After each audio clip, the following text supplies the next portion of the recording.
एक बार कमिटमेंट करने के बाद फिर खुद की भी मैं सुनता नहीं, असं हे आपलं सरकार आहे. मुख्यमंत्री माझी लाडकी बहीण योजना ही 1,500 रुपये. या 1,500वर हा एकनाथ शिंदे आणि आमचं महायुतीचं सरकार थांबणार नाही. तुम्ही या सरकारची ताकद वाढवली, बळ दिलं तर 1,500चे 2,000 आम्ही करू. आणखी ताकद दिली 2,000चे 2,500 करू आम्ही. आणखी बळ दिलं तर 2,500चे 3,000 आम्ही करू. तुमच्या हातात आहे. तुम्ही जेवढं बळ द्याल 3,000 पेक्षा जास्ती देताना सरकार कधी हात आकडता घेणार नाही. कारण हे पैसे तुमचे आहेत, हे जनता जनार्दनाचे पैसे आहेत. आणि म्हणून हे देणारं सरकार आहे, हे घेणारं सरकार नाही. विरोधक म्हणाले बँकेत पैसे आले लवकर लवकर काढून घ्या, नाही तर सरकार काढेल. म्हणून तुम्हाला या जनतेला दिल्यानंतर सरकारचं काही कमी होणार नाही. सरकारचे पैसे तुमचे आहेत.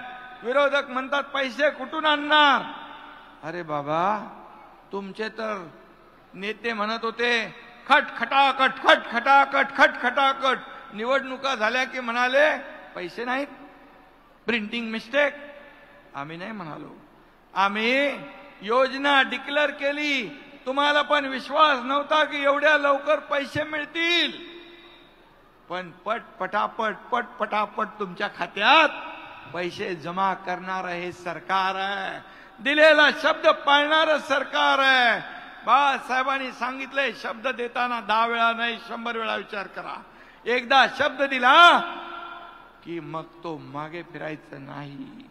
आणि म्हणून कमिटमेंट इज कमिटमेंट. एकदा शब्द दिला की तो आम्ही फिरवत नाही. तुम्हाला एकच सांगतो, विरोधकांना चिंता करण्याची कारण नाही. आम्ही पैशाची व्यवस्था पूर्ण आर्थिक वर्षाची केली आहे. सर्व योजनांसाठी आम्ही पैसे केलेत पूर्णपणे. या ठिकाणी काही लोक काय म्हणाले योजना बंद होतील, पण जसा धनुष्यातून बाण सुटला की सुटला. मुख्यमंत्र्यांचा हा शब्द आहे. माझा मुख्यमंत्री राहू द्या बाजूला, तुमच्या लाडक्या भावाचा शब्द आहे. जेवढ्या योजना आम्ही सुरू केल्यात या सर्व योजना कायम सुरू राहणार. हा काळ्या दगडावरचा भगवा भगवी रेग आहे. आणि म्हणून मी आपल्याला या ठिकाणी भेटायला आलोय. काल माझ्याकडे एक प्रणाली बारड नावाची एक बहीण आली होती. तिने 1,500 रुपयामध्ये घुंगरू कडीचा व्यवसाय केला. घुंगरू कड्या विकत घेतल्या. काल गणपतीला आली होती मुंबईत. 1,500 रुपयाच्या घुंगरू कड्या घेतल्या आणि तिने एका ठिकाणी बसून त्या विकल्या. मी म्हणालो किती पैसे मिळाले. बोले 1,500चे 10,000 रुपये मिळाले. 10,000. आणि हा आनंद आहे, हा आनंद आहे. माझी एक लाडकी बहीण व्यवसाय करते. काही देवपूजेचं सामान, काही साड्या विकतात. काही आता मी 15 ऑगस्टला स्वातंत्र्य दिनाच्या दिवशी माझ्या बहिणींशी बोललो मी. त्या म्हणाल्या आम्ही 10 लोक 5 लोक एकत्र येऊन आम्ही व्यवसाय जो करतो त्याच्यामध्ये आम्ही हे पैसे टाकू आणि तो व्यवसाय वाढवू. म्हणजे नुसते पैसे घेऊन खर्च करणार नाही, तर त्या व्यवसायामध्ये टाकणार. शेवटी ही अर्थव्यवस्था चालवण्याचं काम आम्हा लोकांपेक्षा या माझ्या महिला भगिनींनाच जास्त चांगल्या कळतात. कारण त्यांना महिना चालवायचा असतो. दुधाचे पैसे, राशनचे पैसे, फीचे पैसे, कपड्याचे पैसे हे सगळं भागवणाऱ्या या माझ्या बहिणी आहेत. आणि म्हणून आम्ही तुम्हाला 1,500वर थांबवणार नाही. या माझ्या बहिणींना आम्हाला लखपती झालेलं बघायचंय, लखपती झालेलं बघायचंय. हाच आमचा संकल्प आहे, हाच आमचा उद्देश आहे.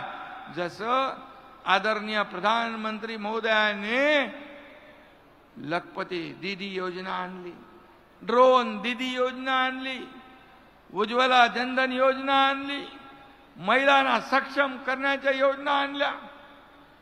आणि म्हणून राज्य सरकार देखील त्याच्यामध्ये हात पुढे करतंय आणि अनेक योजनांच्या माध्यमातून महिला बचत गट आहे त्याला आम्ही ताकद देतोय. महिला सक्षम तर देश सक्षम, महिलांचा विकास तर देशाचा विकास. तानाजीरावांनी त्यांच्या आरोग्य विभागाच्या माध्यमातून 4 कोटी माझ्या बहिणींची आरोग्य तपासणी केली. का? माझ्या बहिणी स्वतःच्या शरीराकडे आरोग्याकडे दुर्लक्ष करतात म्हणून 4 कोटी बहिणींची आरोग्य तपासणी झाली. आज 1.5 लाखाचा इन्शुरन्स, महात्मा ज्योतिबा फुले योजना 5 लाख आपण केली. सगळ्या अटी शर्ती काढून टाकल्या. माझ्या या राज्यामध्ये जेवढे कुटुंब आहेत या कुटुंबातल्या प्रत्येकाला काही ना काही योजना लाभ मिळाला पाहिजे. मुलींचं शिक्षण आपण मोफत केलं, अशी महायुती आहे. कारण शेवटी आपल्याला एकमेकाला सामोरं जायचं आहे. खोटं बोलून फसवून किती दिवस फसवणार.